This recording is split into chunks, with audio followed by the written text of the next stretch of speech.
Vous êtes-vous demandé ce qui se passe réellement dans la tête d'un footballeur lors d'un penalty ou d'une séance de tir au but? Il ne s'agit pas de taper seulement dans un ballon comme on l'entend souvent, c'est une bataille psychologique à enjeu élevé où une décision prise en une fraction de seconde peut décider de la victoire ou de la défaite. Qu'on soit tireur ou gardien d'ailleurs, Imaginez 70 000 personnes en délire, le poids d'une nation tout entière sur vos épaules, et seulement 12 mètres entre la gloire et le chagrin. La séance de tir au but, le penalty, n'est pas seulement une question de talent athlétique, c'est une véritable leçon de psychologie. Ce moment palpitant avant que le tireur ne s'élance, on l'a tous ressenti, même dans son canapé. Mais si je vous dis que le vrai jeu ne se joue pas sur le terrain, mais dans la tête des joueurs. Et oui les amis, nous plongeons dans cette vidéo au cœur de la fascinante psychologie qui se cache derrière cette confrontation footballistique. On va découvrir ensemble les stratégies mentales cachées qui distinguent les champions des perdants. Et peut-être vous en connaissez certaines, voire vous en utilisez quelques-unes.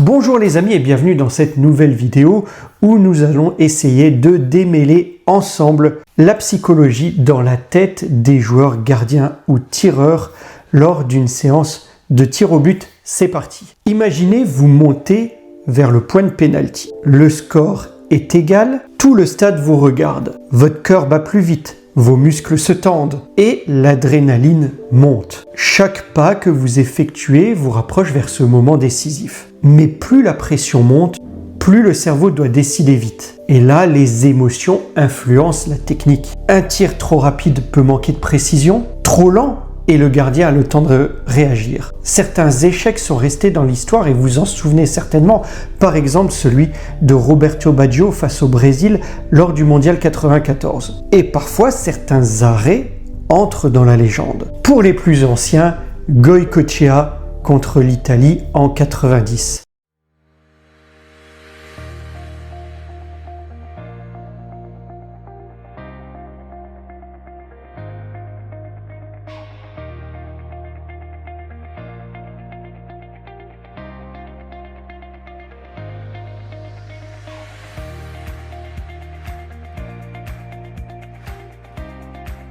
Ces instants montrent à quel point le mental est crucial. Et même les plus grands champions, vous le savez certainement, utilisent des routines pour gérer cette pression. Visualisation du tir parfait, la visualisation est une technique pour se projeter. Respiration contrôlée ou même un geste précis sous forme de routine comme toucher le poteau avant de se placer entre les cages. Du côté des gardiens, c'est tout un jeu de lecture et d'anticipation. Chaque mouvement, chaque regard, chaque position du pied peut révéler l'intention du tireur. Et certains gardiens sont très bons pour déceler des indices subtils. Le léger décalage du pied d'appui, le rythme de la course d'élan, l'angle du corps. Ne croyez pas que c'est un hasard les gardiens qui sont bons sur les pénaltys. Et parfois ce sont de véritables stratégies pour perturber le tireur. Avancer d'un pas, sourire, faire des gestes, faire l'homme spaghetti ou je sais pas comment il l'avait appelé,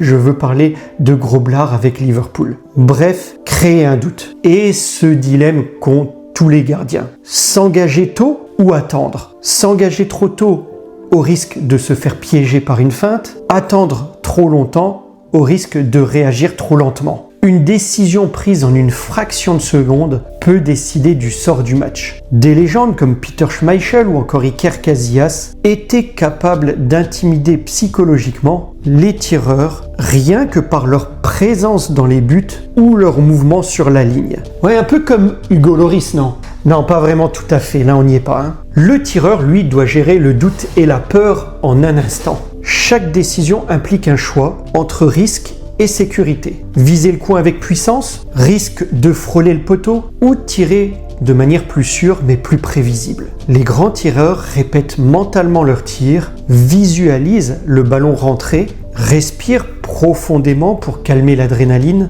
et utilisent des techniques pour rester concentrés. Et ils commencent certainement pas leur course d'élan perpendiculairement au but, comme on l'a déjà vu. Notamment, j'ai en tête la tireuse de l'équipe de France féminine lors du dernier événement. Bref, même Lionel Messi ou Cristiano Ronaldo utilisent des routines très précises avant de tirer. Placement du ballon, pas d'élan, respiration et focalisation sur un point précis du but. Le mental devient tout aussi important que le pied. Un doute pendant la course d'élan peut suffire à gâcher le tir. Et c'est pour ça que certains joueurs échouent malgré leur talent, parce que le cerveau a cédé à la pression. Ici, la psychologie rencontre la science. On parle de biais cognitifs. Le gardien se fie à des indices, parfois faux. Un regard, une posture ouverte ou fermée, le corps penché vers un côté. Tout peut être utilisé pour tromper l'adversaire. Les feintes sont légion. Regarder un côté pour tirer ailleurs, varier la vitesse du tir, simuler un geste. Ces petites manipulations exploitent les réflexes du gardien. Des études ont montré que les gardiens anticipent souvent là où ils pensent que le joueur va tirer, que l'adversaire va tirer, et non là où il va réellement. La stratégie du tireur, c'est de créer de l'incertitude, d'exploiter ses biais pour maximiser ses chances. C'est un vrai duel mental où chaque micro-mouvement peut être analysé et compte. Le foot devient alors à ce moment-là un jeu d'esprit, un bluff entre deux cerveaux sous pression. Et puis il y a les conséquences. Si le ballon rentre, euphorie, explosion de joie, gloire instantanée. Et si c'est raté, dévastation, doute, parfois humiliation. Les tirs au but, ce sont de véritables montagnes russes émotionnelles. Et c'est pas juste sur le moment. Certains échecs hantent des joueurs pendant des années. Allez demander à Reynald Pedros 96. Et certains arrêts magiques construisent des légendes. Parlez-en encore une fois à Goycochea 90. Chaque pénalty est un condensé de stress, de stratégie et d'émotion. On comprend alors pourquoi les grandes équipes, les grands clubs passent des heures à préparer ces moments, mentalement et tactiquement. Pourquoi certains joueurs un peu au-dessus du lot, ils restent encore après les entraînements pendant plusieurs heures. Voilà les amis, les tirs au but, ce n'est jamais juste un ballon et un pied.